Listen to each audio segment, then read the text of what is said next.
Right, joining us live right now is former Test cricketer in Akash Chopra and former India captain in Sunil Gavaskar. Sunil, I'll start with you. We were talking about it in the evening that whether the ICC should step in or not. They have, but in this sense, they've come out with nothing saying that, let's leave the matter aside and move forward. No one's to be blamed. What do you make of the conclusion that the ICC is derived?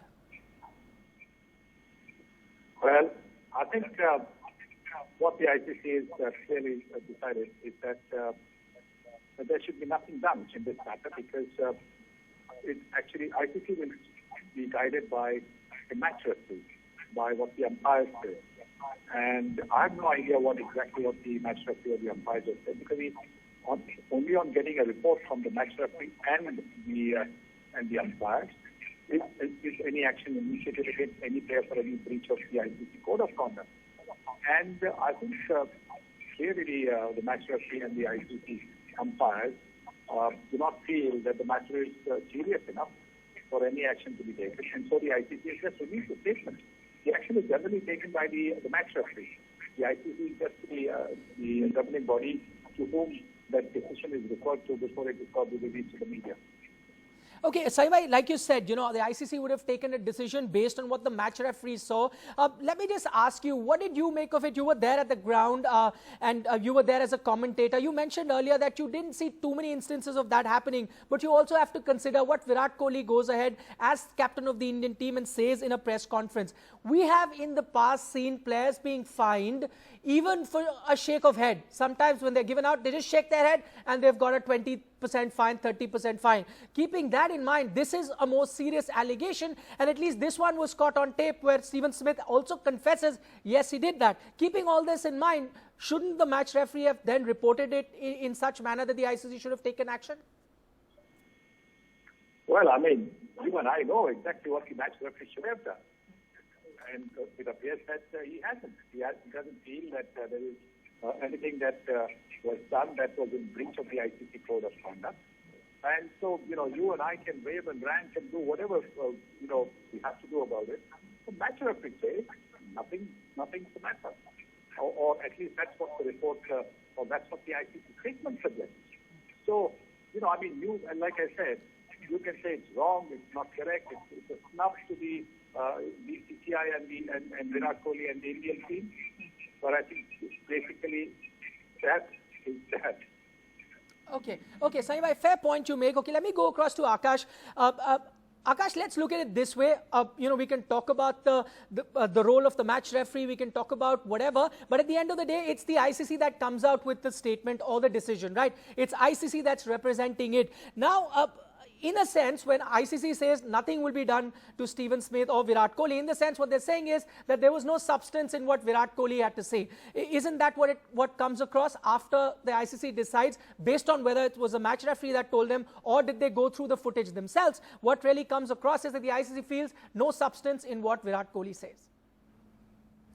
Well, obviously they are directed by the match referee Chris Broad, and it's like the DRS itself. Actually, it just upholds what the on-field umpire has just done. It's umpire's call, and you stick with it. Whether you like it or not is a different matter altogether. So it was down to the match referee to file a report, and that report, if it is not scathing and if it is not really showing this in very poor light, which needs to be addressed, then the matter stops there. But having said all that, actually, personally, in my humble opinion, this should have been reprimanded. There must have been some ramifications because what we saw was caught on tape. What Virat Kohli said is, I don't know whether they've made a verbal complaint or they've actually written or filed a written complaint with the referee with regards to that what they've observed over the last 3 days, the first 3 days of that Bangalore Test match.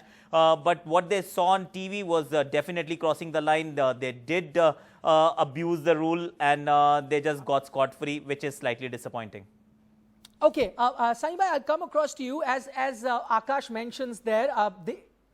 Stephen Smith should have been reprimanded. Whatever be the reason after which ICC has reached this decision, but what do you feel is the kind of precedent that would be set after ICC's no action in this particular matter? Well, hopefully that it is, something that is across both for all countries. That is how it should be. Because it can't be that, some countries get favorable treatment and some countries do not get favorable treatment. whatever the breach of the code of conduct, and if there was no breach, tomorrow, for example, something similar is done by an Indian player, looking up at the dressing room, because that is exactly where I think then it might actually, instead of becoming a decision review system, it will be dressing room review system.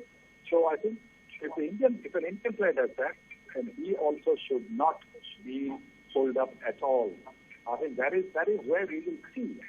Because I would actually love to see a Virat Kohli, if he's given out and he feels that it's not there, he looks at the dressing room, get some sort of a feedback from them. Yes, no, I don't know what signal that they might decide upon. And then let's see what the match referee, the ICC decides.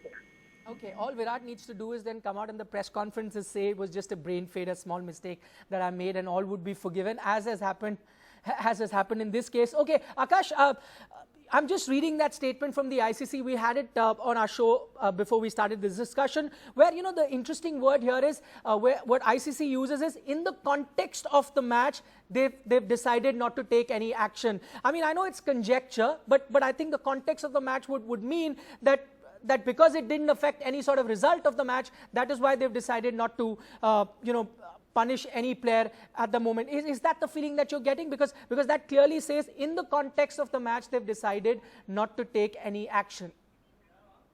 I hope that's not the case, and that is not what they actually mean, because it's like you have bumped somebody's car or like driving really rash, but since nobody got killed, it's all right. Let's move on. And in the context of that accident, nobody has gotten injured, and insurance had covered all the damages, so it's absolutely fine. I hope that's not the case, because what happened in the match is irrelevant to whether the code of conduct was breached or not. So you have to treat it as an isolated incident and an event, and should be treated accordingly. But if it has something to do with that decision didn't really make any difference to the outcome, and India eventually won the game, and Steve Smith was given out, and Nigel Long actually intervened just about at the right time, then it's just completely miscarriage of justice. Okay, Saiba, you want to make a point?